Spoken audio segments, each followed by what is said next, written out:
بچه‌م کی زور است؟ من یا تو؟ من زور هستم پدر. بچه جانم من زور هستم یا تو؟ من زور هستم پدر.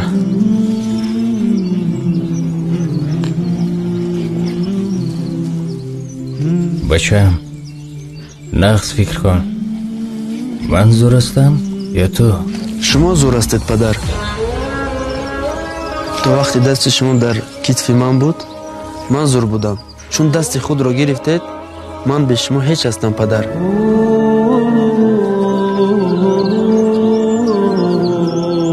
پدر سرور، پدر رهبر، پدر تقدیر جنبان است.